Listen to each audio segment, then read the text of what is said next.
ప్రకాశం జిల్లా మార్కాపురం పట్టణ పరిధిలోని సుందరయ్య కాలనీ ప్రజలు సమీపంలో కొంత ప్రభుత్వ భూమిలో శ్మశాన వాటికను నిర్వహిస్తున్నారు. గత కొంతకాలం క్రితం కాలనీ వాసులకు శ్మశానం లేకపోవడంతో ఆ ప్రాంతంలో కార్యక్రమాలు నిర్వహించుకోవాల్సిందిగా సబ్ కలెక్టర్ మరియు తహసీల్దార్ సూచించారు. మార్కాపురం ఎమ్మెల్యే కందుల నారాయణ రెడ్డి నిర్వహించిన ప్రజా దర్బార్లో సైతం శ్మశాన వాటికకు సంబంధించి చర్యలు తీసుకోవాలని సుందరయ్య కాలనీ వాసులు అర్జీ ఇచ్చారు.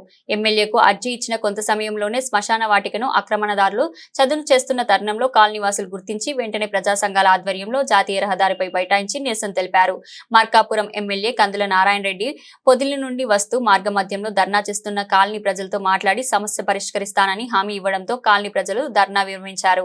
సుమారు 30 నిమిషాల వరకు ధర్నా నిర్వహించడంతో ట్రాఫిక్ జామ్ అయింది. విషయం తెలుసుకున్న పట్టణ మరియు గ్రామీణ ఎస్ఐలు సైదుబాబు, అంకమరావులు, 2 టౌన్ ఎస్ఐ రాజమోహన్ సిబ్బందితో వచ్చి ట్రాఫిక్ క్రమబద్ధీకరించారు.